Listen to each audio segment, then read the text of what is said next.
Now here's our host, David Hamm. All right. Good evening, everyone. Thanks for tuning in to Racing Roots with Hamm. And tonight I got Ted Musgrave with me. How you doing, Ted? Well, I'm doing all right. I don't know I was supposed to be on the show. I was just raining like heck out there. I seen an open door and it was warm inside. I walked in. I know, right? And you heard some music out on the speaker. We got 2 speakers outside here. Yeah. Oh, is that what that is? Yes. I thought it was somebody yelling at me. Okay. Yeah, man. It's good to see you. It's been a long time. 20 years, something like that. Has it been that long? I had you sign a postcard for me probably before you drove for us at Sabco. But yeah, it's been, you drove for us at Sabco in 98, I believe it was. 99. No, was it 99 or 90? You might have been right at 98, though. Something like that. I probably should have done my homework on that. That's close enough. Come on, man. It is, yes. But it's been over 20 years. So what you been up to? 6'1", 6'2". Yeah. When you get older, you kind of shorten up. But yes. I always tell people I'm 6'1" and a half. Don't forget that half. Oh man, I've been up to a lot of stuff. Not just in the racing part of it, because as you say, when we got out of it, pretty much quit right there and got out of it. Mm-hmm. But, in the same time, my son has a marine business. I was helping him. I've been flipping homes. I've been doing all kinds of odds and end things too, and everything just takes so much time that, the world's passed by and all of a sudden you said, it's like, what have you been doing for the last couple of years? I'm like, my God, it's been a year already? Right. Yes. Oh. It seems like the older you get, the more the years fly by too, is what I found. Yeah, I found when I was in racing, I had more time to myself. Since I quit racing, it's like, oh my gosh, I got to get this done. I got to do this. I got to do that. And all of a sudden, I don't have a time for myself no more. You know what? That sounds like my life because I retired from NASCAR about 2 years ago now from building engines. And you're busier now, I bet. Yes. See, I don't know what it is about it. Everybody says, oh, you retired? No, I sped up. I mean. That's it. Yeah. I keep every now and then, I run into a few people that we, used to race with and stuff like that. And another one that's just wide open too is Ron Hornaday. I see him off and on too, and he's doing the same thing. He's just constantly busy. We're always doing something together. We're always, either working or having fun or whatever. But, a lot of these guys that get done with racing, I don't see too many of them, but the guys I do see, they're wide open yet. I think is partly too because that's what we're used to in our life is like just wide open. I mean, I say we, but especially drivers. I mean, you're used to that adrenaline rush of everything. Well, not just the drivers. Yeah, I mean, you were building motors. I guarantee you weren't a 9-to-5 guy. Oh yeah, sure. See, your job was the same thing. A lot of times you were staying at the shop building the motor. You did go home till you had it done or dynoed or this or that, getting ready for the weekend. So you were in that same situation. And the drivers, they had to be at certain places at certain times also. But anybody in the racing business, it's just not a 9-to-5 job. Yeah, and I was a jack man on the weekend, so it was like I used to joke about working 8 days a week, but it wasn't a joke. I mean, it really was. Yeah, you're true. So you had 2 jobs. You worked in the shop, and then you were actually on the road also. Yes.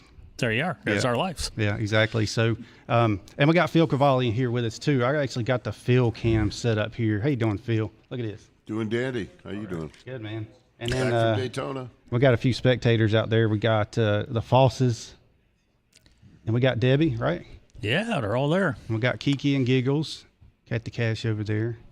Everybody's busy. They're listening. And what's the bird's name? Giggles. Oh. Yeah, so Kiki and Giggles. When I first met them, I used to get them confused. Like, well, which one's Giggles? Which one's Kiki? I'm just saying, because they're both kind of good names. But, I'm just anyway, I better one flies, one doesn't fly. That's right, yes. Yeah, that's it.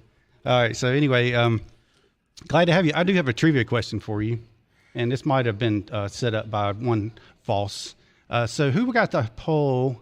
Maybe Phil knows this. I know the question already. As soon as you said that. Oh man, he's probably done told. I swear. Oh no, he ain't done told, but it is a trivia question that I use often too when people ask about stuff like this. Maybe you can ask it, and maybe the people watching here, see who can answer it. Yeah, because we got R.D. Ford up in New Hampshire. Suzette is out in California. Scott Travison, the beer man, is down in Florida, and I got a question to ask you about him. He's down in Daytona, but his dad. Well, before that. And then we'll let you ask a question. Rachel's in Charlotte. Phil's right here with us. Steve Baker's in Virginia. Brian Spencer's in Pennsylvania. Zach Benge, and Troutman, I believe. I don't know. I remember where all these people are from, but it's kind of a weekly thing. I'll tell you what, I'll take the beer man because he's in Florida. We can do two things at once. You got that right, We get man. sunshine and beer all at once. Let's go with him. Phil just got back from there. It was 81 yesterday, something like that. Beautiful over the weekend. Oh, shut up. At the man's house. The refrigerator couldn't get it quite full because I don't drink their beer that fast. But Yeah. he had a great setup in the infield at Daytona with scaffolding and cooking. We had gator bites and ribs. He had the smoker going, chicken. Yeah, I put on weight. Oh, man. You know I thought what I saw that. You know what we had? Rain, rain, rain, rain, and rain. I know that's all we had here. And we still got it. It's been ridiculous. It's not going away. It don't look like. Well, maybe eventually the sun will come out tomorrow, as I like to say. I think I got that from somewhere. R.D. Ford's up in New Hampshire, and the Troutman family's here in Statesville. Carolyn and Brett and Lee and those folks. And Steve Knipe's back with us. Steve Knipe. He drove back in the day, and he worked at Sabco as well, my wife Tracy. And so Chad Hyder's up in Ohio, and watch him on the e-racing tomorrow evening. All right, so Boy, there's quite a few people all around. Yeah, I mean, that's you said some states there that is pretty Yeah. cool because I think each and every one of them states have one of the racetracks I used to race at. there you go. And so they all know you, so they're looking forward to it. Jody I Brooke. don't know if that's good or bad. Yes, I think it's good. Jody Brooke, I didn't want to miss her too. That's one of Phil's friends there. And Jim Dooley's up in Virginia. Perfect. All right, so the question is, and make sure this is the right one. It has to do with North Wilkesboro, right? I know it. That's exactly what I was going to say. As soon as they say that, and it's a trivia question, Yeah. I knew exactly what it was going to be, but go right ahead. I was hoping I could stump you with something because Brad Gilley was telling me he did an interview that way one time, and it was just like, I was like, that is a great idea with Jeff Gordon, and Jeff Gordon didn't know half of his stats, I guess because he got so many. But all right, so who was the driver that got the last pole at North Wilkesboro, or got the pole for the last race at North Wilkesboro Speedway? And I was there jacking for Kyle Petty. All I know is that it was my son's 10th birthday. Oh, was day. it? That's all I can tell you. The same time? It was his 10th birthday? Yeah, that's the day of the race, September 29th. Oh, okay. Yeah. Did you take him to the track with you? No. No. Yeah, I do remember that day. I do remember the whole weekend, Mm-hmm. actually, because, we knew North Wilkesboro was being shut down. Yeah. It was the last race, and I do remember even before the race, had all the drivers get on the front stretch, for a big photo op and everything for the last race, which I still have that picture on a big poster at home. Yeah. Right, so you're not going to ask me for one, right? Okay. Yeah, I should have brought that along, and then I'd say pick people out, and you start naming names of all the drivers that were in that. Yeah, Buddy sent me that picture earlier, and I had seen it before, but it's been a while, so I saved it to my phone. But yeah, sitting there and picking through, it almost looks like, well, no, it doesn't look like the drivers. At first when I saw it, I thought, oh yeah, the Japan race when we went, but there was not that many drivers. I that never went did get to Japan. do that. Okay. The overseas, Japan. What was the name of that racetrack? Suzuka Circuit was the Suzuka, and 96. then Twin Motegi was the second. That's it, Motegi. Twin Ring Motegi. Yeah, I went there, too. I never did get a chance to go over there, which I mean, it didn't thrill me anyway because I did hear some stories that I didn't really care to go over there. Yeah, it was an experience, but it wasn't. I said after the first time, I said I'm not going back, and then they asked me the next year, and I was like, okay. But then their jackman for the 46 car ended up. He's like, no, I want to go. So they sent him, and then the next year I ended up going because we had Sterling come and drive with us. The first year was with Robbie Gordon. So, Oh, boy. so that was interesting. Yeah, Crazy Robbie. yeah. We had to clean out the car one time, and then ended up wrecking it another time. So Yeah, I heard everything was okay there. I mean, I heard the bathroom situations were a little bit, let's say, weird. yes, Yeah, the only good thing, I think they said something, there was a McDonald's around there. there was inside the racetrack area, inside the Suzuka Circuit. Yeah. I'll Okay. tell you a story about that. I was yeah. standing in line behind Dale Jarrett at the inside McDonald's in the park, and he wanted a number 6. Number 6. He kept saying, I want number 6. Mm-hmm. Yeah, they brought him 6 number 6s. Oh, hope he was hungry. Oh, he gave some out to people that were there. Yeah. It was funny. I thought maybe they were going to hand him over a photo of Mark Martin or something. Yeah. Well, I do know one thing about the burgers and stuff. There was always everything seemed to be undercooked a little bit. We had like a breakfast buffet every morning when we went to Twin Ring, and the eggs were just like really soupy, and the sausage was pink inside. Yeah. Well, And- that makes sense. I mean, they eat a lot of raw They do. seafood and fish and stuff like that over there. I mean, they eat some Yes. really weird stuff Yes. that I won't even look at. So that makes sense that things like that would be undercooked. Yes. And the portions were very small. I went to an Italian restaurant. I had to get a whole pizza for myself and a lasagna.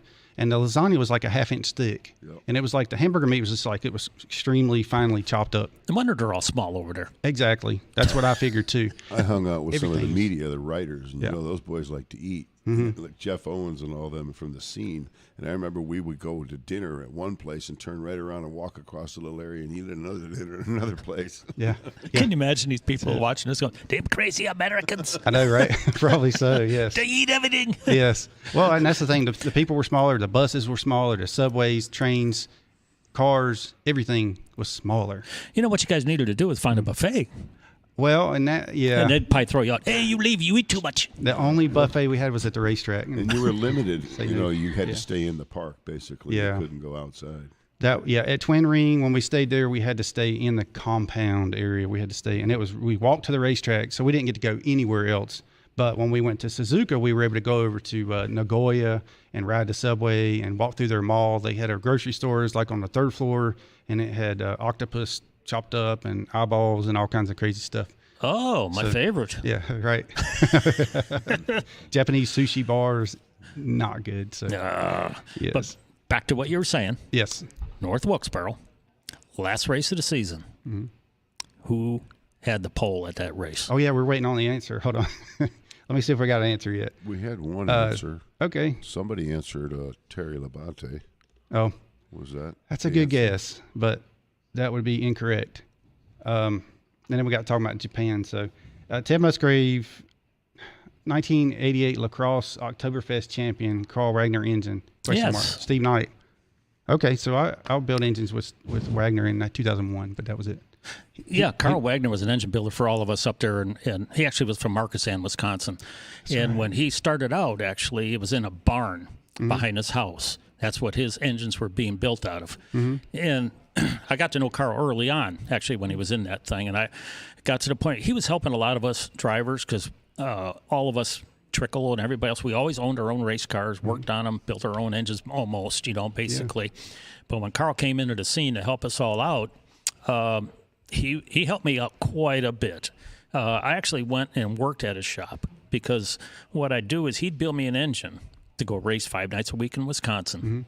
I'd pay him like $400 a week, and I'd work at his shop to help pay it off. Yeah. I mean, he'd do anything to help the racers. He was a heck of a guy. Was that the V6s at the time? Well, that was an ASA. Okay, yes. In the Central Wisconsin Racing Association, it was just 9-to-1 V8s, 500 CFM 2 barrels. Okay. The 350 cubic inch limit.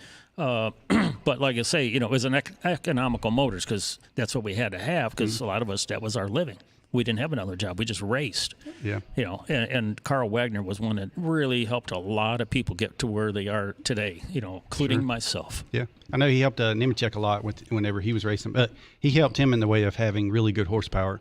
Actually, Carl Wagner was a part owner of the car that I started out and I ran ARCA in, which gave me my I started 2 races in the Busch Grand National Series, and that was with his car also. Okay. And the ARCA car was actually Davey Allison's car that he had Red Farmer driving in ARCA. Oh, okay, yeah. In a connection with Carl Wagner and the Allisons brought this whole thing together. Actually, I came with Carl and I built some motors, loaded them in the back of his pickup truck, and drove to Hueytown to drop them off. And that's when the V6s came in effect.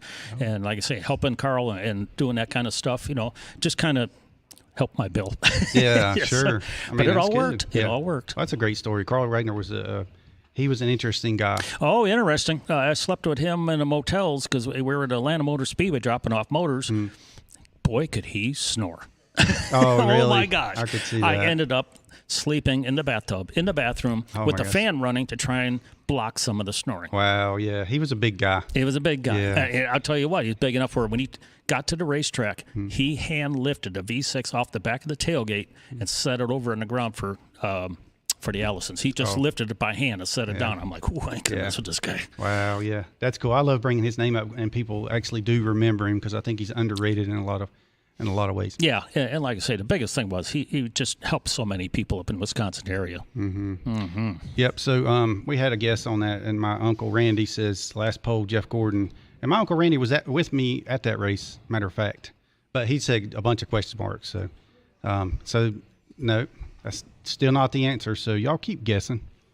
Did anybody guess it? Phil? No, nobody else has guessed it. to my Okay. knowledge. Yeah, let's go back did through the have books there, Yeah. North did have Wilkesboro was not one of my better racetracks. It was a unique track, though. It was very unique. I couldn't figure out. All right, I know nowadays what I should have done. Yeah. Because I talked to Eric Gant. Oh, is that And right? he was really good there. Yeah.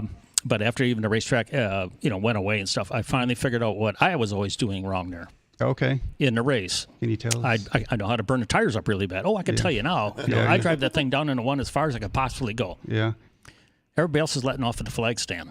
Okay. Because it was going downhill and it was a tight turn one. Mm-hmm. And if you drove it in too hard, you could never get off turn two, and they'd always pass you back there. Oh, okay. Were you wearing your tires out more that way too? Was it just a? Well, remember how Kyle Petty dominated Rockingham? Yeah. How many times did you 92, see him go out and 93. qualify, and he left before the flag man? You're like, oh, man, he's slow. Okay. Bing, pole. It's you like, go. how did he do that? He backed the racetrack up. And North Wilkesboro was the same way. You needed to do that. Because, like I say, you'd burn up your brakes, you'd overheat the tires and all that stuff, just trying to drive too hard in the corners, and that's what I was doing there every time. And it didn't dawn on me till the racetrack's gone. Oh man, I know that's terrible. The things, if you could go back, hindsight's 20/20, as they say. And all right, so we don't have a. All right, I was going to tell you, or you probably already know this, but the other Wisconsin drivers, Alan Kowicki, Rich Bickle, Dick Trickle, Matt Kenseth, of course, Dave Marcus, Paul Menard, Travis Quapple, and present drivers Johnny Sauter, Tom Majeski, Yeah. Josh Bilicki, Okay. Yep. Yep. Derek Kraus, and Natalie Decker. Yep. You're getting all towards the end of the list was the current drivers. Okay. A lot of them Right. when you first started out are kind of like me. Right. They're later retired or been Yeah. there, done that. I left that part off Legends. about the present drivers, yes. So out of those present drivers, which one, do you know any of them? Do you see promise? Oh, yeah. in I any mean, of just them? start right off at Alan Quickie. Him and I ran for the championship at WIR, which is Wisconsin International Raceway in Kaukauna. Okay. We'd run there on Thursday nights, and him and I were battling for the championship all through that year. And it turns out we were starting a race, and I came off. Well, Kaukana's a different racetrack too. It's at a real sharp turn one. You go downhill into turn one, long backstretch.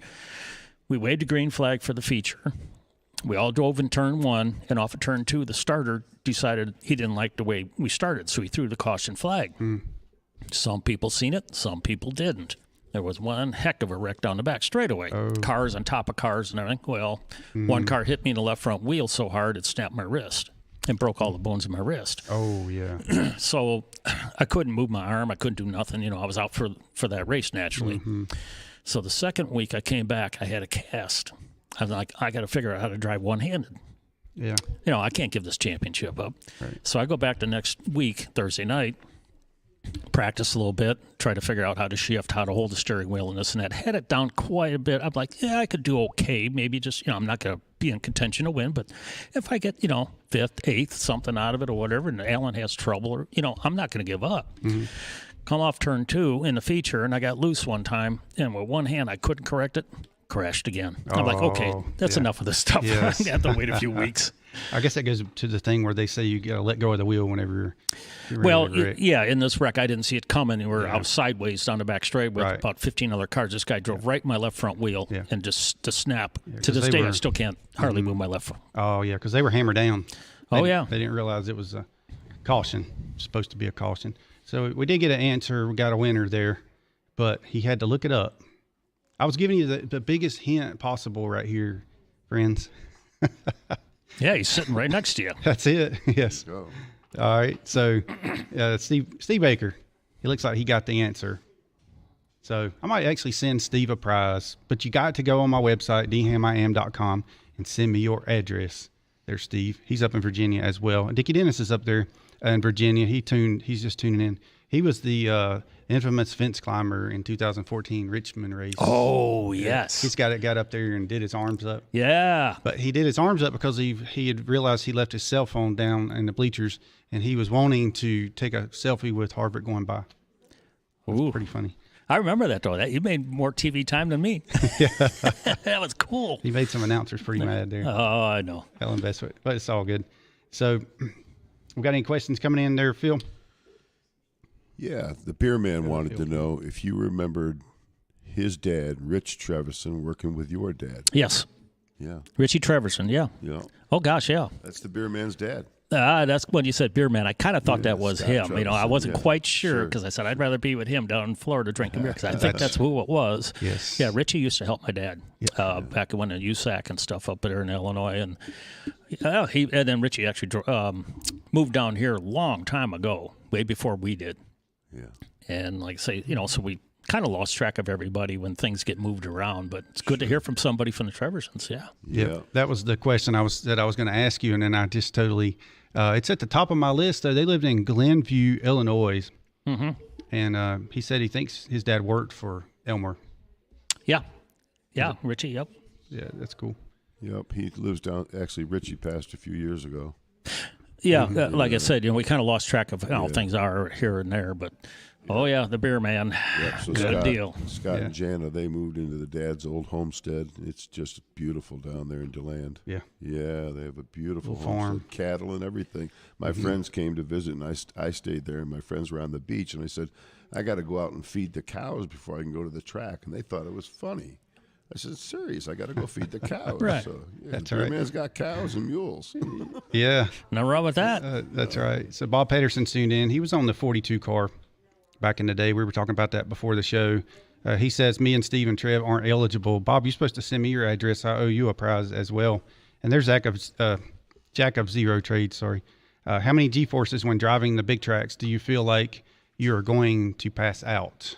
No. Okay. There are G-forces, but it's nothing like a fighter jet or nothing like Yeah. that. No, don't get me wrong. But a funny story was, though, your first time you ever been to Daytona, okay, including myself, came from like short tracks and this and that, like I said, and I went down for that ARCA race. My first time ever on a big speedway like that. Get done with the race. We jump in the car to drive home. I get in my car, get on 92, heading north, out of Daytona. Naturally, you're just kind of thinking about the race. You're driving down the highway, not paying attention. My wife looks at me and says, don't you think you're going a little too fast? I'm like, what do you mean? And I look down, I'm doing like 90. Oh, yeah. Because you were so used to going 100 and some miles an hour. I wasn't used to that transition. Right. That was awakening right there. That's a good point. I've wondered about that too. Yeah, well, like I say, I think, after a while you get used to it. You know how to judge things. But the first time, and I'll tell you, the first time I went to Daytona, I went down the backstretch. It was with Carl Wagner, like I say, with that car from Richard Sims was the previous owner of that car. Yeah, and for ARCA. And like I say, the first time I got on that racetrack, I shifted through the gears, got off turn 1 and 2, and I looked down the back straightaway. I've never seen it like that before. I'm like, oh my God, this thing's huge. You could hardly even see where turn 3 was. I'd never been on a big racetrack like that before. Oh, how about that? With that much banking. Oh, it was something. Sure. Your first experience ever to go around the racetrack. I mean, I never got in a passenger vehicle or nothing to go around the racetrack. Just jump in a car and go out there, and I'm like, oh, this is wild. Yeah, I'm sure. So, so to start from the beginning, tell us about how you got interested. Let's say you were born in Wisconsin. And No, I was born in Evanston, Illinois. That's like three shows in a row that I got it wrong. Now, well, I lived in Wisconsin a lot, but I was born in Evanston, Illinois. My dad raced in USAC. Yeah, and he was on the Mercury team, and he was pretty good in dirt tracks. He ran really good in road courses. He won like Meadowdale, Illinois, in the road course. He's won around like DuQuoin and all that kind of stuff. So naturally, I get out of the house, and my garage is next to the house. Yeah, there's a race car in it. Imagine that. Oh yeah, how about that? Yeah, so how that all transpires. Then as I get older, you get to work on the car, and then when my dad quit USAC and started running short tracks. I used to be in the pits helping, working on the cars till I was old enough, 18 years old, to get my own race car, and that was Waukegan Speedway. And then, when my brother Tom, he was a year older than I was, he started racing too before me. So we can't have 3 people in the family racing. Yeah. So my dad retired and helped us. Okay, that's cool. So you had a brother named Tom. Was that his full name? I mean, Tom. Because every time I said Ted was going to come in, people were saying Theodore. So. Okay, so it's Thomas. That's kind of what I was wondering. Yeah, well, everybody, Theodore, but Ted, Theodore, Tom, Thomas, Yeah, mine's just David. It's not short for anything. And that's Phil. Is that short for Philip? Yeah. Okay. Yep. Man, I'm a genius today. Okay. Sorry. Gary Flattery's up in the Ozarks. He says, David, 3 inches and 6 inches of snow here at the lake, and I guess that's the Ozark Lakes or whatever. and the lake is freezing over, first time in years. He worked at Roush Yates Engines as well. So I got a comment here from Brian Spencer. Yep. He says, Ted says he flips homes now. So does he actually get into the remodeling or just subcontract his work out? And I can comment on that. Because what was it, about 3 years ago, you bought a home two down from mine and Chris Bryant's and Cheryl's Ford there, and you did all the work yourself. Yeah, that was part of the deal. That's how you make money. Absolutely. Does every bit of the work himself. Yeah, I bought foreclosures. Yeah, I buy one at a time, naturally, and go in and revamp the whole house. Put it up on the market and sell it. Take that money and then turn it over and kept getting bigger and bigger houses and more money. Oh yeah. But the best part about the whole deal is I had no cash out. Now, how do you do that? You get yourself a partner. I had a silent partner, Bob Germain. Mm-hmm. Oh yeah. I'm in good. I was told that. I used to race for him. Yeah. My wife still works for him, and we do things together. Yeah. So, I used to help him at his house over here while he was in Florida doing things. I'd take care of the house. So I got a little business proposition going. He goes, I started explaining to him. I says, Bob, I think I'm going to, like to, take old homes, fix them up, resell them, make some money. He goes, you can make money at that? I says, yeah. He goes, okay. He says, I'm for it. He says, I'll back you. Nice. So and from that day on, it was like, oh, cool. Yeah. So I actually had no cash. I'd tell him, I look at all these houses. And I said, Bob, we need to buy this house. Okay, go buy it. Yep. Mm-hmm. Here's the money. Go buy it. Yep. And then here's a credit card. Go buy all the stuff you need. And we get done, split the 50-50 profit.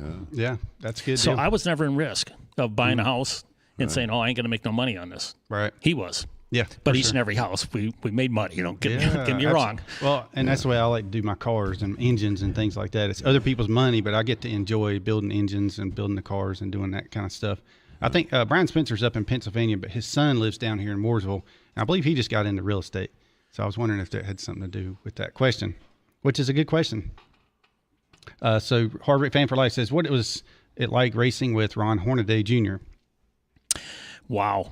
Tough guy. I mean, don't get me wrong. He'll run you hard, but at the same time, when the race is over, he'll be your best buddy, which he still is now today. Actually, him and I, after we both retired and quit racing at all, we got, I don't remember, there's a TV show. It was Outcast Customs. It was a crazy thing. We built the Krispy Kreme buses and fire trucks with all kinds of whiz bangs on it, all kinds of stuff. Well, Ron was part of that deal with me too, just for fun, for TV. And while we were there one day, we made a little bet, and I took a dollar bill, and I ripped it in half. I gave him half, and I kept half. I says, now, Ron, I says, you can't spend that dollar, and I can't spend that dollar unless we're together. Yeah. So I stuck that in my wallet.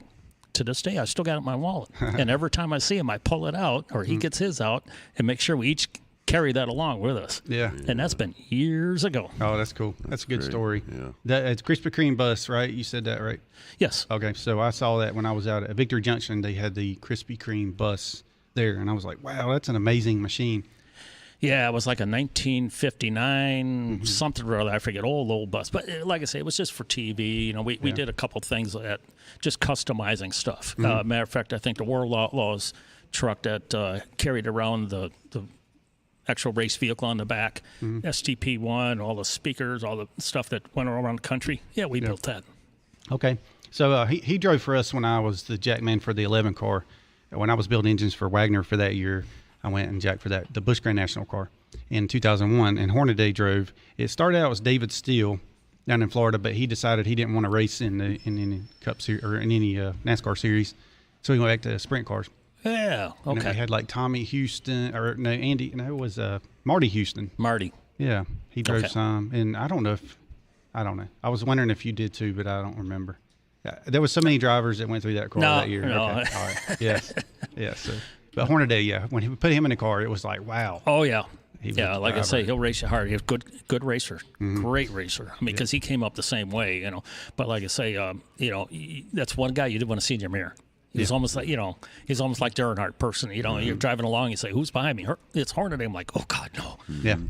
Was he one of those that was going to use you as the fence in the turns? Like if you're on his outside, he might drive it. Oh, he races deep. to win. Yeah, for sure. He has a lot of fun at the racetrack too. Oh yeah, that's what I'm saying. After racetrack, he can be your best buddy. I was photographing a hospitality event one morning for a sponsor of his, and he come walking out of the infield at Talladega. He didn't come from his coach. Yeah. A lot of fun. Ted or Steve Knight wants to know, you still have any 58 Ford collections? Any retractables? Oh, yeah. I got a retractable. You want to buy it? Yeah, I've got, honestly, yeah, I've got so many of them. I'm saying I have to start selling some of them. But, yeah, I've got a 58 Ford Ranchero. I've got a sedan delivery. I've got a retractable, a custom 300. I used to have an Etzel. I sold that one to Don Miller, actually. Oh, yeah. And, I liked the 58 Etzel. It was kind of cool. All original stuff. But I sold it to him. He liked it so much. I've got a 58 Buick. Also, that's a special. I've got a 56 T-Bird. I'm trying to think what I all got out in the truck there. I got 41 Dodge pre-war truck. I've got, what else? Oh, I got a 60 Sunliner. I'm sorry, it's convertible. I got a 53 Sunliner convertible. Really? Yeah. A 53. 53. Beautiful condition. Yeah. Really? I'll Yeah, show you mine's a a picture. 60 though. Oh. Black on black with red interior. Oh, yeah. Nice, that seafoam green. I remember them. Yeah. Yeah, I do have still have a bunch of 58 Fords. Yes. Is there a special obsession with 58 for a reason? Or? Well, I just needed one day during racing. I'm like, man, what am I going to do in the weekdays? I need something to tinker with. So I went. Everybody's got 57 Fords. Everybody's got 57 Chevrolets. Everybody's got those. I'm like, you know what?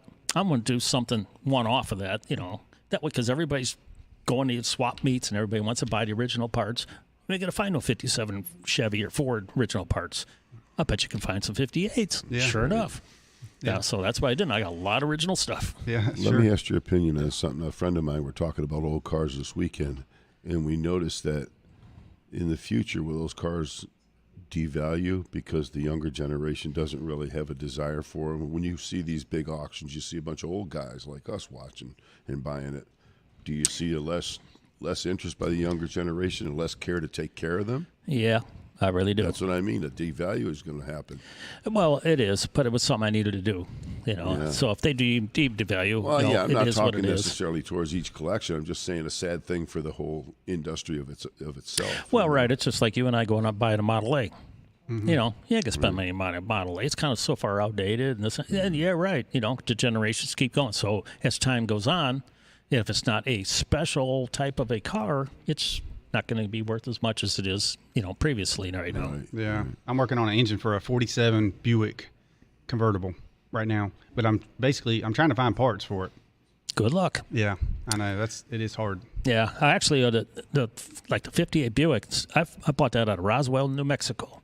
I try to find my cars that are rust free. Area 51. Yeah, that area, because I think it was A1 Auto Salvage at Roswell, New Mexico, was the name of the junkyard that I was at. And I bought it there and had it transported to Darlington, South Carolina, actually. And then I picked it up from there and trailered it home. Buick, it's pink, white top, two-door. Nice. Oh, yeah, it's a beautiful car. So when you're listing off your cars and stuff, it sounds like me and my tractors and things in my shop. But I've got a tractor, on a too, lower I restored. scale, price-wise. Yeah, I've got a 1914, I think it is. 1914. Farmall, yeah, F12. Oh, very cool. Yeah, I got that restored, and that's it. I've never fired it. Got everything all done. Completely done, ready to crank over. What you got? Yeah. Turn back to magneto. You got a hand crank. All that kind of stuff. Yeah. I still have not even started the thing yet. You worried about breaking an arm? Or Definitely. yeah, that's me too, man. I'd have to do something different. I kept figuring out, man, I'm going to have to put some kind of a starter system on it, I think. Yeah, definitely. That's what I would do. Let's see. Zach of Zero Trade says the way it should be. Good old racing. That's why I love Chase Elliott and Ryan Blaney. They have it in their blood, true to the sport. And Zach Benj is asking, what's your favorite track? Actually, my favorite track was Darlington, because that racetrack was more of a everybody says driver's racetrack. Yeah. It isn't all about speed. It's all about thinking. It's all about handling, how to take care of things. And, I always ran good there, too. I didn't win. I did become real close trying to push Dale Jarrett out of the way once, for the lead and win the race. Just couldn't quite. The car was so tight at that time, I just couldn't quite do it. And I figured if I do get hooked on with both spins, some kid named Jeff Gordon was going to win. Oh, yeah. So he was Sure. a half a lap back. Yeah. But, I've come so close so many times, Phoenix and Martinsville and Darlington, a lot of places like that to come close to winning, in the Cup Series. I sat on a lot of poles, which goes back to North Wilkesboro. Yes. And the truck races I won a lot in. I think I won 16 or 17 times in that. But the Cup, I just always was just that shy away from winning. Yeah. Yep. That's what happens. Ted Musgrave is one of my all-time favorite truck series drivers. Brett Troutman says, thank you for that, Brett. Thank you. That's all the questions. Steve Baker says, I want to get a model or a truck body and drop it on a 4x4 frame. All right. There you go. That'll be good. All right. So after your, how did you get your start into the Cup Series? Well, basically, it was getting back, knowing that I did run a little ARCA, and back then it was called I think it was the Grand National Series. I ran a little bit there. Excuse me. And, still running the ASA program. If you remember ASA, the American Speed Association. Yeah. I was heavily involved in that. Johnny Benson was one. Yeah, Butch Miller. You got Mike, Eddie, Ed Howe. You had all these people in there, and I was running that series. Well, there was an owner in that series named Ray DeWitt. Ray DeWitt gave me the shot in Cup because his driver, he just started this team. His driver was Rich Fogler. They never got a chance to run together because Rich got killed Saturday just before the race at, I believe it was Pocono. Okay. And this was getting towards the end of the year, and I know Ray DeWitt wanted to run 5 races that year. Towards the end of the year, he had a little bit of sponsorship to do it. So he knew I was, really trying hard to get in, the Cup Series. And, knowing him and seeing him at the racetracks and the short tracks kind of put a bug in his ear a little bit. Hey, how about, if you're going to continue, I'm ready, willing, and able to, try it. So we got together with Ray DeWitt and DK Ulrich, because DK's always been in the Cup Series. So those two all got together, hired me to drive for those 5 races for the end of the year, which I think my first race was Michigan International Speedway. So we went to Michigan. We went to a few racetracks that year, and I think it was kind of a hit-and-miss situation. I mean, my first Cup race, I qualified at Michigan. I think it was like 22nd, 24th, something like that in qualifying. Line up the race, and I'm looking next to me. It's Richard Petty.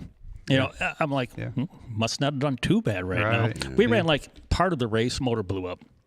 Went to the next racetrack, same situation, qualified decent, same thing. I think we had engine trouble. We really didn't get off the ground very good. But he said, what I'll do with DK Ulrich, we'll come down here to North Carolina.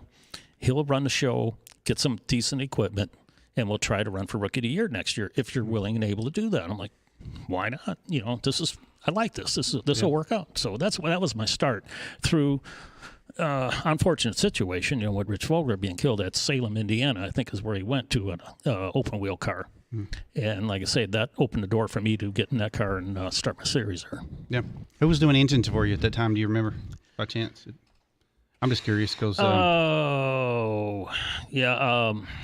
know a lot of times back in those days that the way we did the engines and we had different teams Dorton. that we would. Okay. Randy Dorton or Keith? Keith. Okay, yeah. Over at Performance. Yes. Yeah. Performance Automotive, Performance Engineering, something like that. Yeah. I think that's where we got our motors from for a while. Okay. Yeah, a lot of times for let's say the lower budget teams, you had parts that had miles on them. Yeah. Already from the other Cup teams that mileage out, and then they would sell them. Well, that's when it's just starting out, we didn't have any money hardly to do this, and that's what we had to do, and hopefully everything would stick together. Matter of fact, it was kind of weird because DK Ulrich was in good friends with the McClures, and Ernie Irvin was driving a 4-car at that time. Yeah. We went to Phoenix International Raceway. I'm running the race. We didn't have money for tires, really. So what DK would do is when Ernie would come in and pit, they'd take the tires off his car, they'd roll them down to my pit, and stick them on my car. There you go. Yeah, that's it. I mean, they're all wore out for, but they come, there they are, set of tires. So I'm like, well, whatever. Yeah.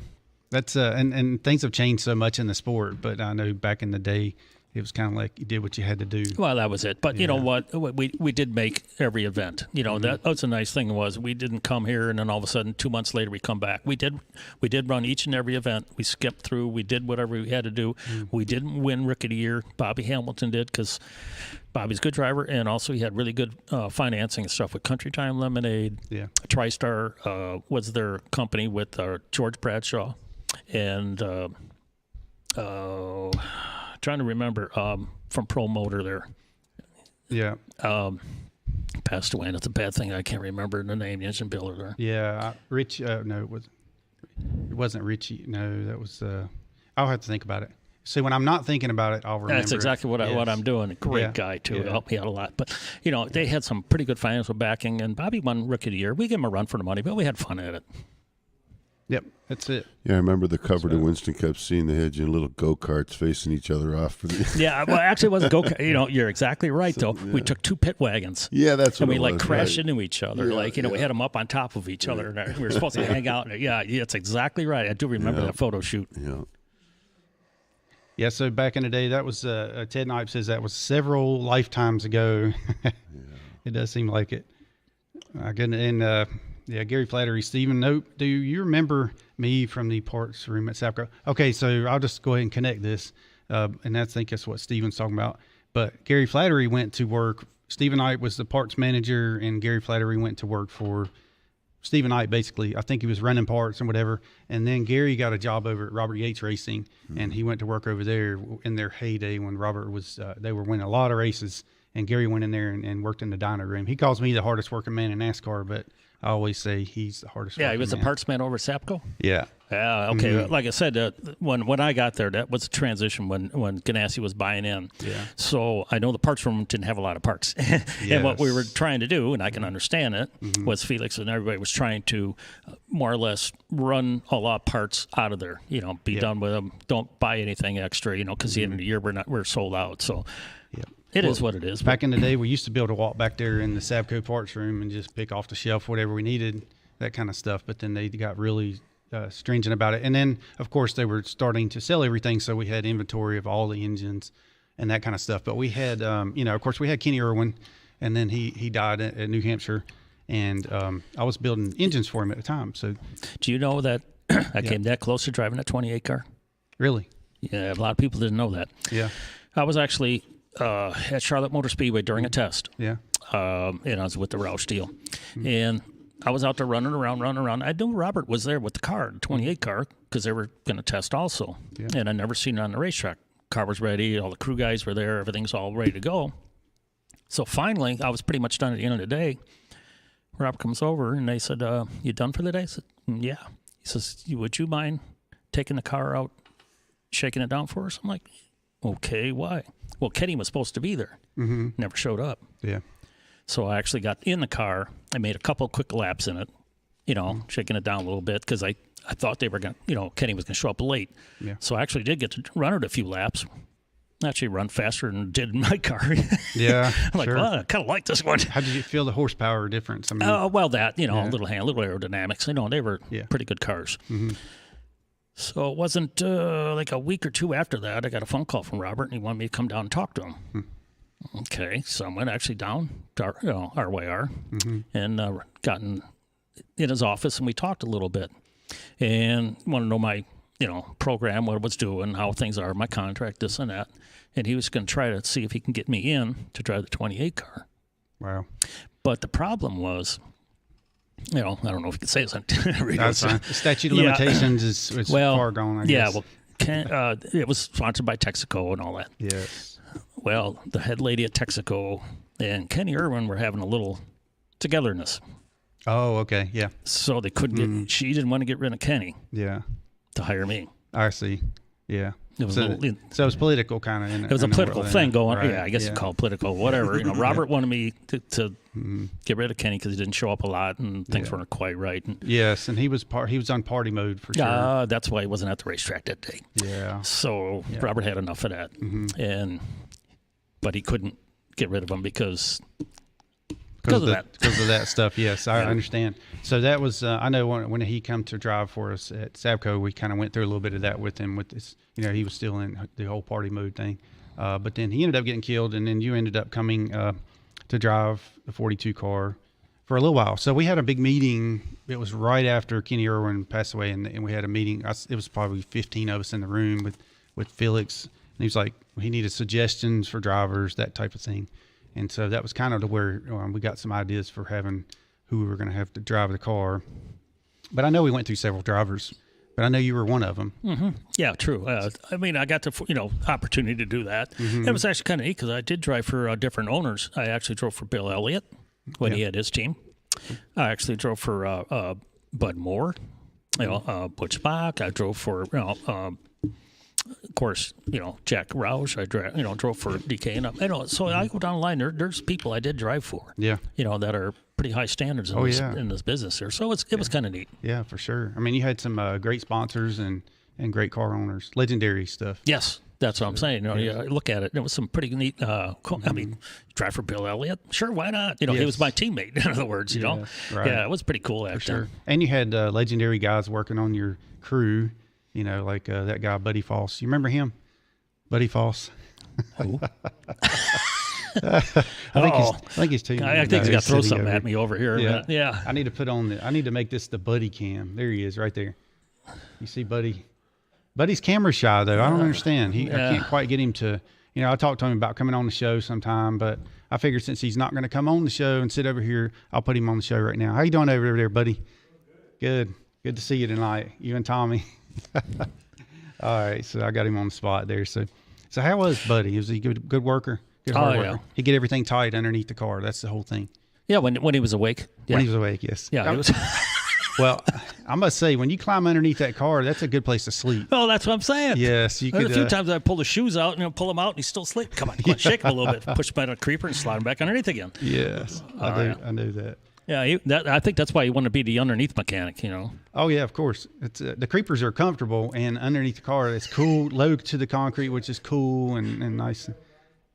So now I know where he was. He was what the problem was. Probably so. Yes, he was out late the night before, and well, of course he can't talk about that in front of Tommy. It's his young and his chaperone, his spawn. Yes. So yes, that was the Bell South 01 car. Yes, that's right, Scott. I do remember that one too. The Bell South? Yeah, the 01. Yeah. The 01 car, yeah. I guess I had, yeah. Actually, I drove another 01 car too once. Sirius radio. I did that at Indianapolis. That was back when I was with Ultra Motorsports. We did a one-off deal, built a car just for the Brickyard 400. Mm-hmm. And it was actually the car, we had it in that chrome wrap with blue numbers, 01 stuff. Mm-hmm. Looked nice. Yeah. NASCAR didn't like that, though. That's when they made that rule. They can't do that no more. That's what. Yeah. Darrell Waltrip hated it because I think I was the one that kind of put a kibosh on that color deal. Yeah, because he had that Western Auto that had a lot of chrome. Yeah. And then Well, mine was letters. complete that way. It was completely chrome, and then the blue numbers and stuff on it. So they didn't let you for a while. You could run chrome wheels, stuff like that, but then they ended up doing away with that. If I'm not mistaken, is that because you couldn't see the cracks? No, he's talking about a chrome paint job. Yeah, I know, but I'm saying like you could actually. Yeah, run the chrome wheels, like I say, a lot of times when you chrome stuff, it gets brittle. Yeah. And not only that, the chrome was slippery too, so wheels would actually spin on the rim and get out of balance. Also, there were some ideas that looked kind of neat, but then again, at the same time, there's some things he really didn't like about it. Yeah. Okay. They're easy to clean though. Yeah. So how about if we flash forward to yesterday? What'd you think of the Daytona 500? Oh, did he get to run that? Yeah. Oh, come on, Dean. I was asleep. I was asleep by that, man. Good thing you have DVR. Just tape that for me. I watched it this morning. I think it's the neat. First part. I mean, that's a great deal. I mean, have Michael McDowell come up and win that deal like that, but he ran good all day. Don't get me wrong. It isn't like somebody that ran 26, made it through. Yeah. No. He was up front pretty much all day. I mean, there was a section there where he pitted off and this and that, off sequence or something, got behind a little bit. But it's great to see a team works just as hard as all the other ones come up and win a race like that. He was in position, and when it mattered, that's what he had to do. I mean, he was in position. He earned that thing because he was up there, and it's just cards fall your right way there. Yeah. Well, the cards. I figure Michael, being such a man of faith, when those two Penske cars went like this, Parting the it was seas, like they're parting the seas, and Michael McDowell goes for the win. I heard that everybody's like, "Oh, he wrecked these guys to go win." No. Well, let's go back. 2 years ago? What did Austin do? Austin do. Knocked out Eric Amarillo to win. The Daytona 500, you're going to do what you got to do to win it. Exactly. Simple as that. It's a Daytona 500. It's not do it. I mean, you're not going to intentionally wreck somebody, but you push. You do everything you can possibly do to win. Right. No, I thought it was a great deal. I mean, it's great for that team. Drew Blickensdorfer was one of my crewmen back in my truck series. Right. Yeah, Drew used to work for me. Sure. He was my front tire changer. Okay. So he goes from front tire changer, winning crew chief on the Daytona 500. How about that? Yeah. When I was building engines for Kenseth in the 17, he come in there and hung out with me a little bit. Done that too, yeah. And actually, when he worked for me, his name was so long, Blickenstorfer. Yes. A lot of people couldn't even pronounce it, so we just called him Lickety Split. That's good. Yeah, why not? Tommy Foss has a question for you. He says, ask him about the airplane that hit the trees. Ooh, bad deal. Yeah, we were flying along to Talladega for a test. And it was like a test day. And naturally, Talladega's rainy, foggy, and stuff like that a lot of times. Yeah. So I'm in the airplane. We had Jimmy Fenning. He was in the co-pilot seat. Buddy Parrott, I believe, was along with me. We had a couple of people in the plane. The plane was full. It was a King Air, excuse me. So we probably had 7 passengers. Yeah. It was Mark Martin's. Yeah, it was Mark Martin's pilot, but Mark's plane we used was either being annual or something, so it was a rent-a-plane. Well, we came in to land at the Talladega Airport right behind the Speedway, and like I say, it was foggy. We're sitting back there and we're descending, and you can't see the ground. I'm like, well, okay, they know what they're doing. They got radar, they got everything on board. And all of a sudden, I know we were getting close to the ground because they said, okay, we're landing here very, very shortly, So I'm looking out the windows, and all of a sudden I hear bing, bing, bing, bing, bing, and I look out the windows, I see treetops. Oh, no. Hitting the plane. Oh, gosh. We were off of the runway by about, 200 feet.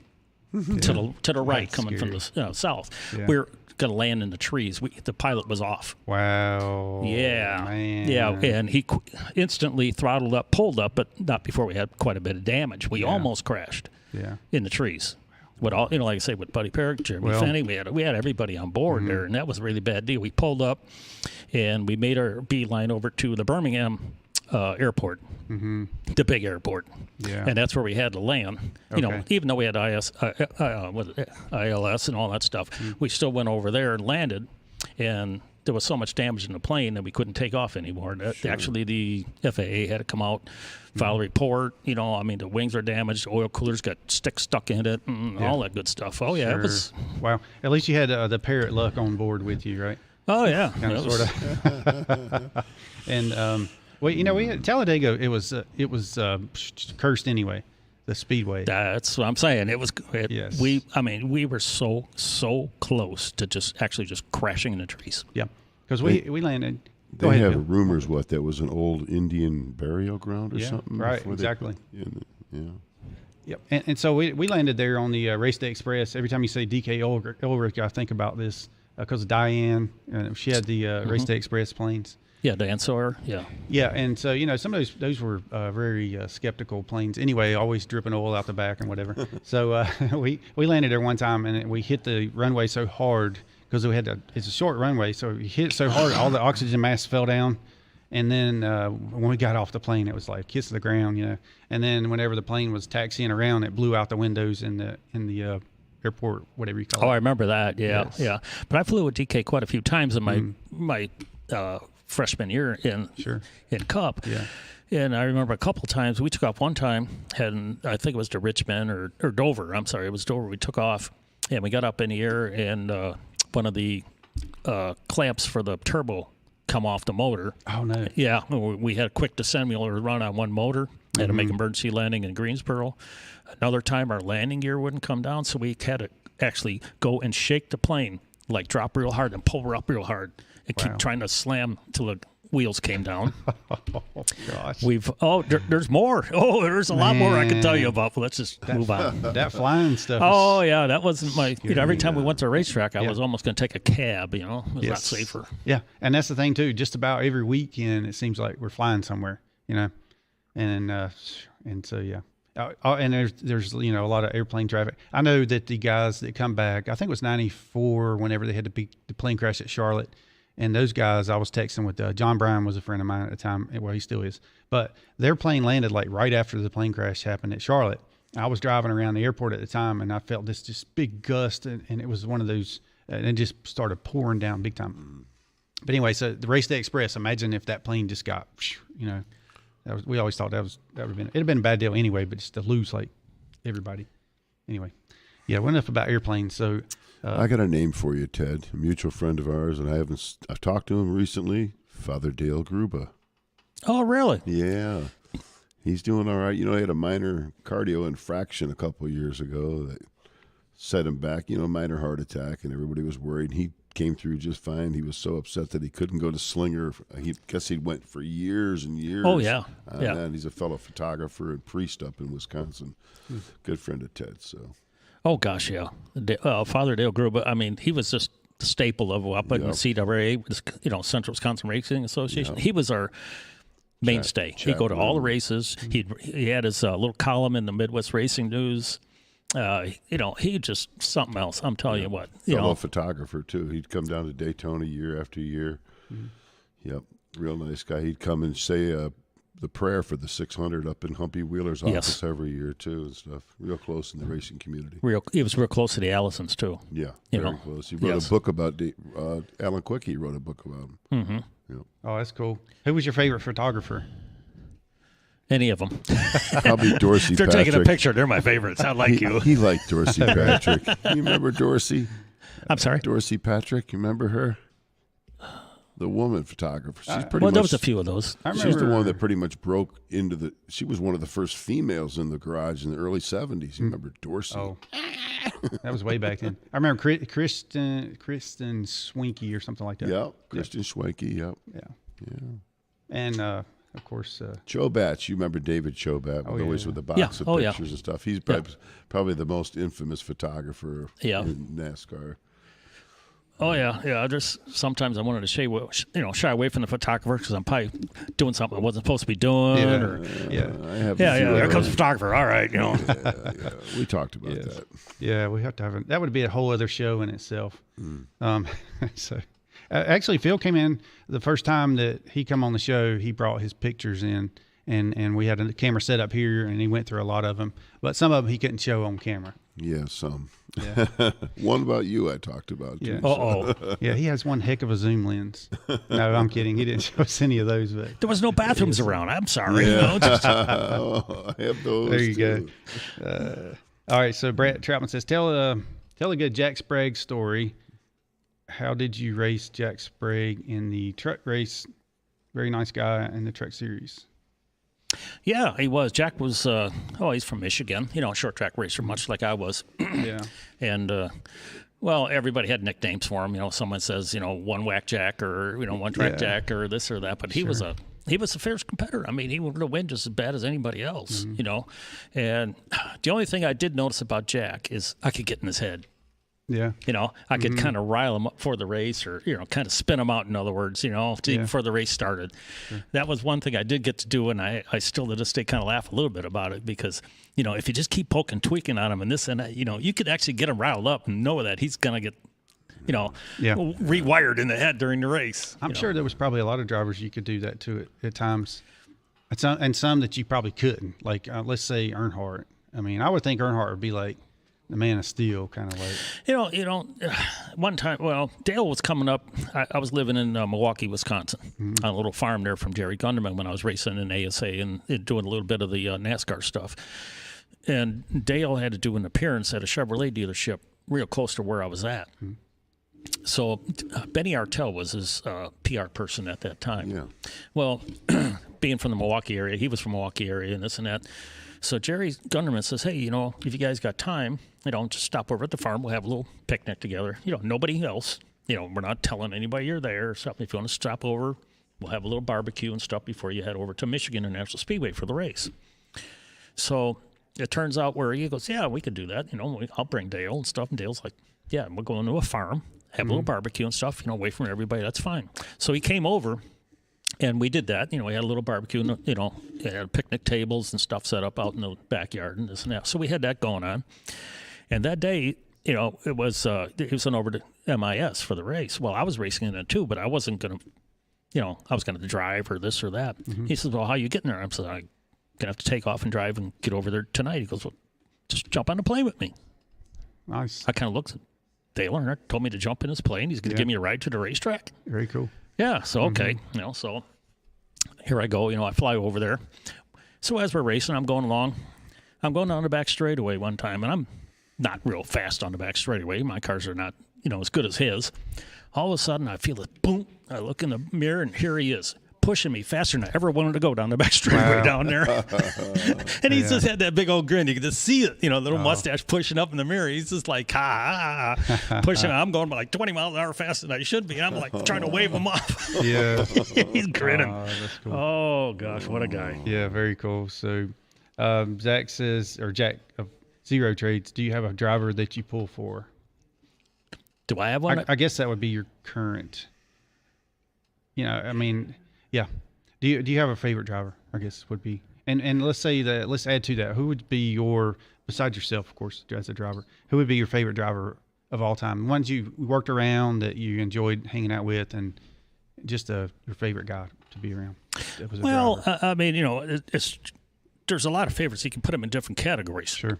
Mm-hmm. Back when I was early on in short track racing, I had a favorite driver that, back in those days were, the upcoming, to the future. There's different ones. I would say, this guy was my favorite driver way back. Where NASA, one of my favorite drivers was Butch Miller. We got along real good, hung out. He was one of the big guys. Mm-hmm. We had a good time together. Now, then when you move into, down south, down here, and all of a sudden you don't see these people anymore. You're in a whole different situation, different world. You've got another favorite driver. Yeah. So I can't say there's just exactly one. But I'll tell you, there are some really good drivers, like I said, I do admire, which are years ago, back in Cale Yarborough and this and that. Mm-hmm. Those are the guys that really made the sport. Sure. They're the ones that pioneered and did all the dirty work, more or less. Yeah. They didn't have the safety equipment. They didn't have the cars. They didn't have all the stuff, and they toughed it out. Those are the guys I admire. Yeah. That was one of the things I mentioned to Donnie Allison when he was in here. I was like, you had bench seats at one time or whatever. You just lap belts. Exactly. Nowadays, like don't get that. me wrong. We're still running fast and this and that. But we got softballs. We got this. Got it. How about down there at Daytona when they're qualifying? Everybody off turn 4 would fly in the air. When I mean, who was it now? Was it Ricky Rudd or Cale? Who had to hold their eyes open for the race? Rudd, yeah. I mean, back then these guys were on the edge of disaster all the time. Yeah. Somebody sent me that picture of him with his eyes taped open, and I sent it to Ricky. I texted it to him, and he said, "Yeah, I remember that well, and I remember the pain that came with it." Yeah. So, like I say, those are the ones that pioneered, and then now we have all these safety features because of these guys. Now maybe nowadays, we are gonna, look back, 20 years from now and say, hey, them guys back in 2020 really pioneered this new safety thing. But back then, I mean, those are the guys I admire because they went through hell to make our lives better. Yeah, let alone the fact when they wrecked it, they had to work on it Monday. True. And, pay for everything. There was no sponsor. There was no getting out and throwing their gloves on the dash and walking away. Yeah. Two of those comments sounds like Chris Boucher, because he said he kind of was the one the reason why they have the escape hatch out the roof, like why they kept it. And the other was that he worked on the cars whenever, especially when he wrecked them or whatever. Exactly. Routes. Yeah, there are drivers that will. Well, nowadays, I don't think there's hardly any of them that will work on a car because they got so many other things going on.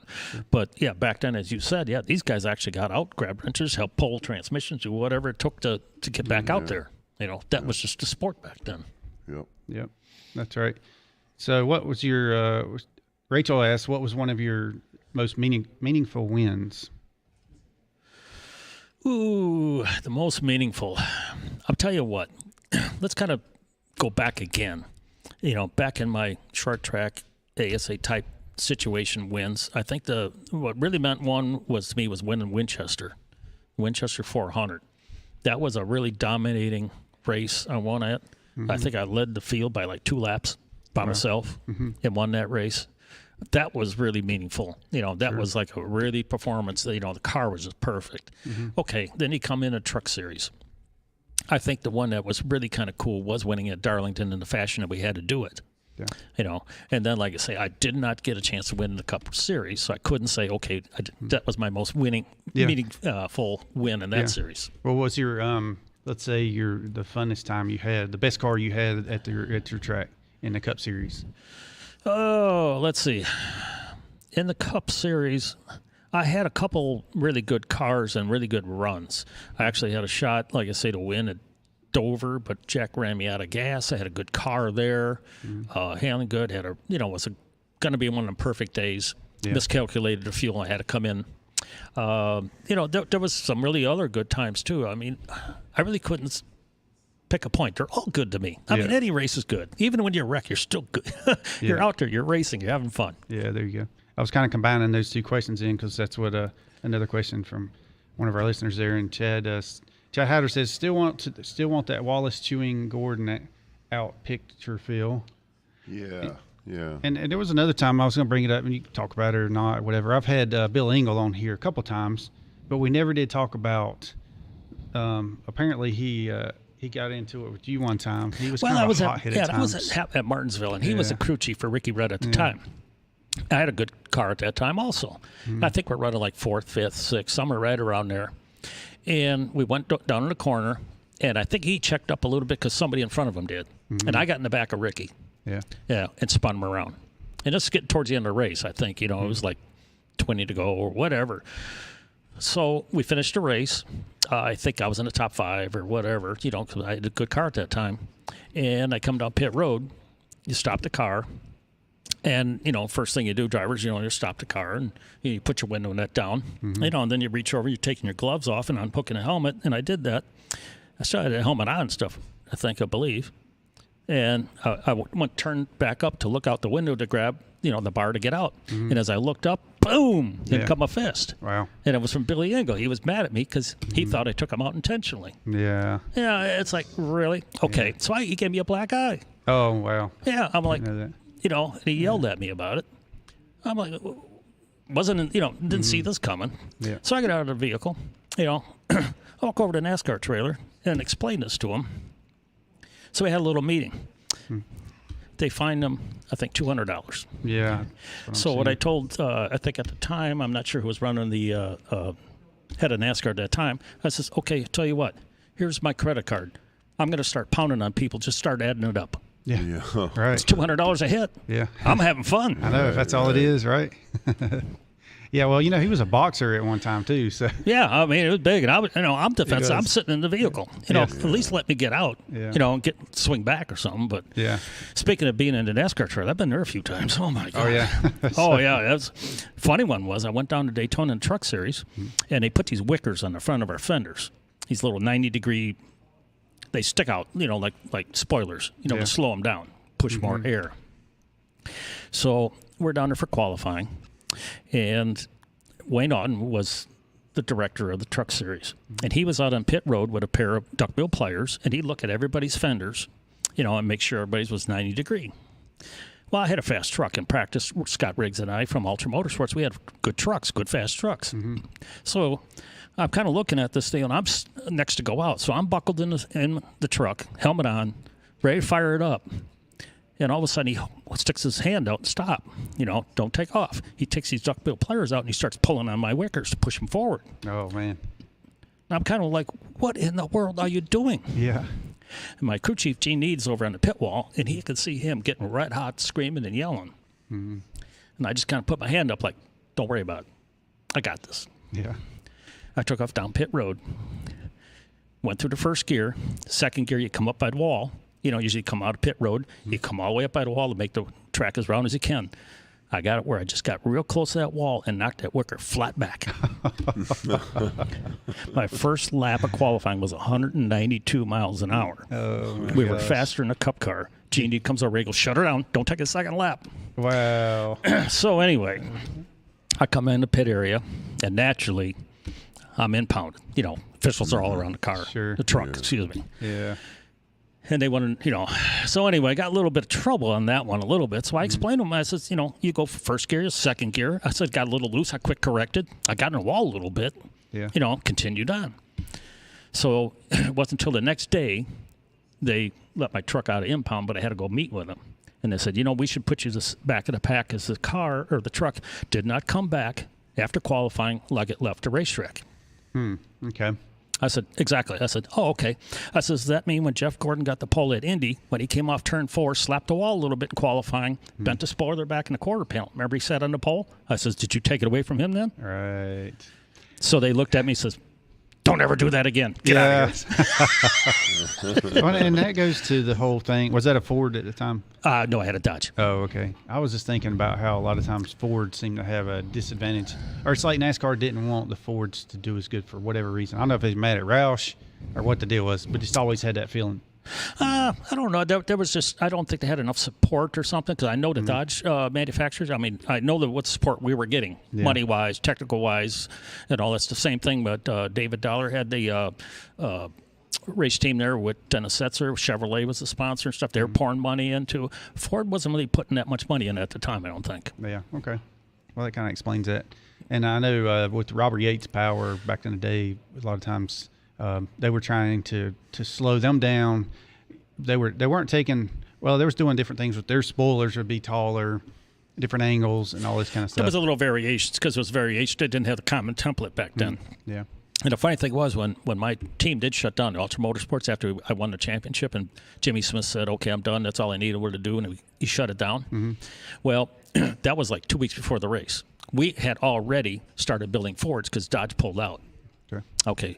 Yeah, Robert Yates was building the motors. We built Ford trucks. We were ready for the next season to defend the championship is when he shut down, and we never did really get to run the Fords then. Okay. Yeah, we had the motors in the trucks. We were ready. I was in the seat, actually, putting all the belts on, getting everything adjusted so we can load it up, go to Daytona. Yeah. When I got the phone call saying, we're not going. Oh, man, that had to be tough. Yeah, I mean, we're loaded up, ready to go. Then you just pulled out your credit card and said, here. Just kidding. It's not that easy. No. So, anyway, yeah, good stories. Yeah. Do you have any, you don't have your bell with you, do you, Phil? Yeah, sure do. We have that moment. It's that time. I got a fever. And the only remedy is more cowbell. That's when we need you to tell your favorite PG-rated Sterling Marlin story. If you have any. You got a Sterling Marlin story? PG rated? Yeah, that's what I mean. It's hard. It's difficult, isn't it? Oh, yeah. Toughest part of the show right here. Oh, well, one of them was, I still remember when Sterling Marlin, Ernie Irvin took him out somewhere. I forget where the heck that was at.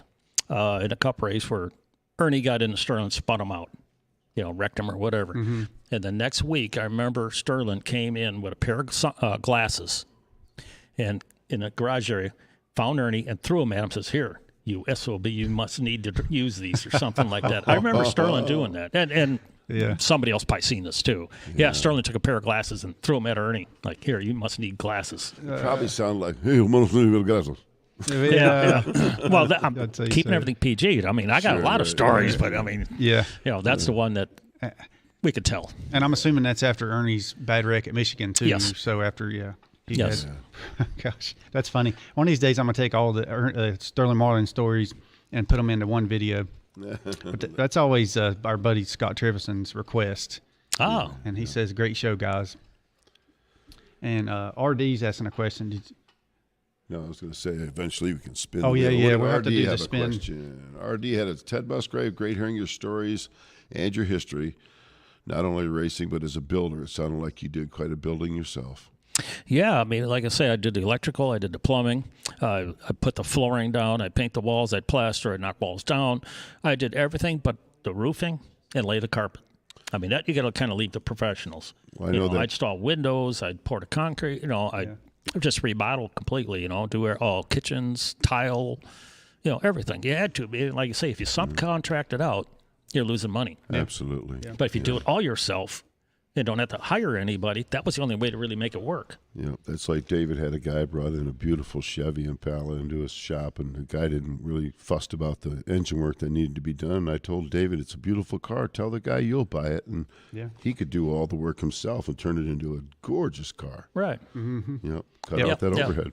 Yeah, so that was part of the, like I say, the deal was, if I had a subcontracted out, that's not the way I wanted to do it anyway. Just sit back, say, okay, hire this guy, do this, hire this guy, do that, just back. I mean, sure, you can still make money. Maybe it's easy way out, but I wanted to do the work. I actually wanted to do it.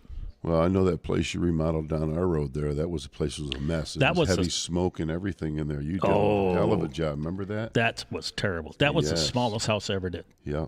But like I said, all my other ones were 3,000, 3,700 square feet, bigger houses. But that one, it was a little different. 1,200 square feet, 14, Harvick Fan for Life says, great show all. What is your best Ken Schrader story? Oh, boy. Mr. Schrader. My God, how do you put that in perspective? Have a beer.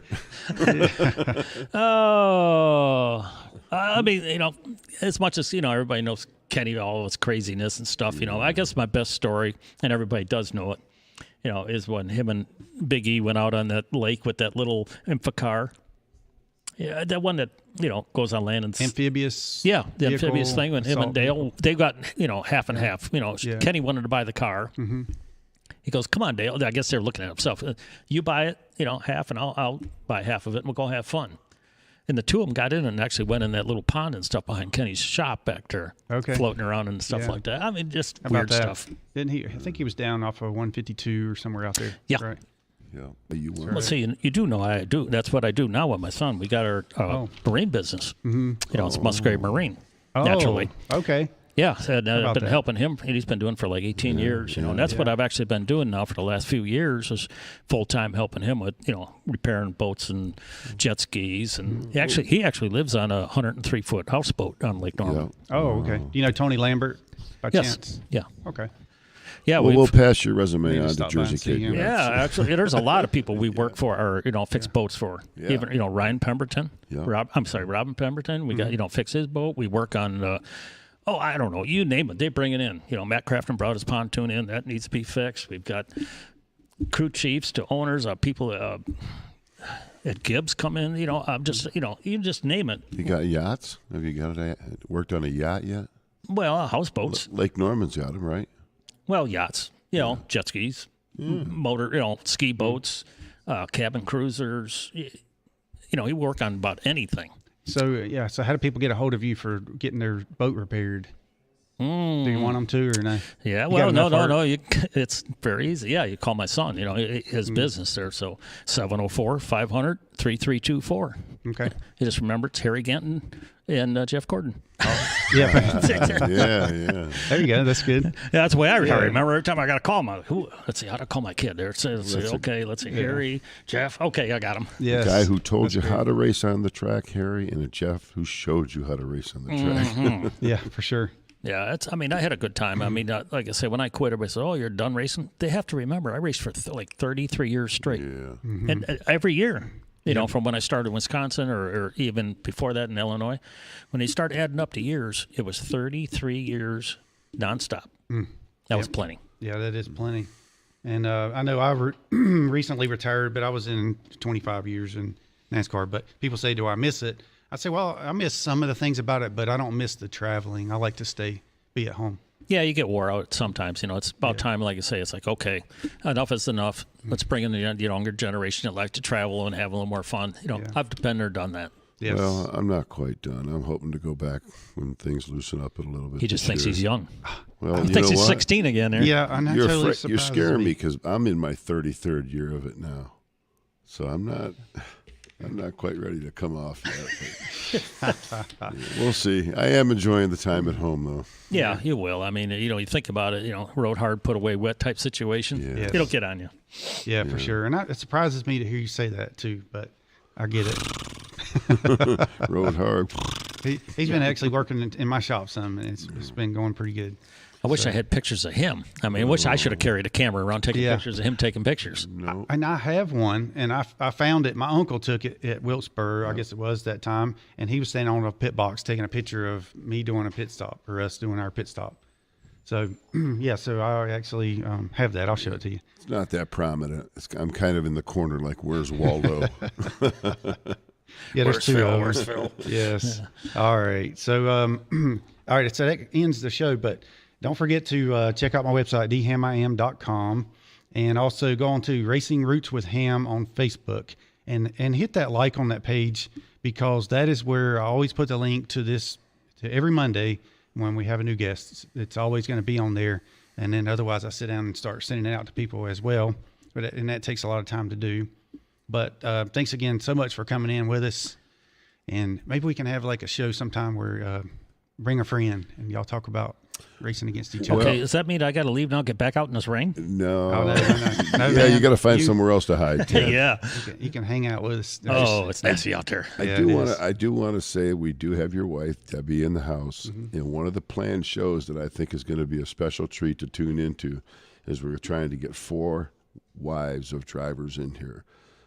Yeah, it's going to be a hen house, but we're going to do that sometime in the next month. Maybe get Carla Wallace in, get Debbie in, get the Dallaire girls, the twins, Diane and Debbie. Get them in here. They'll be out of real good. Are we going to have like a pit with mud too, or anything? No.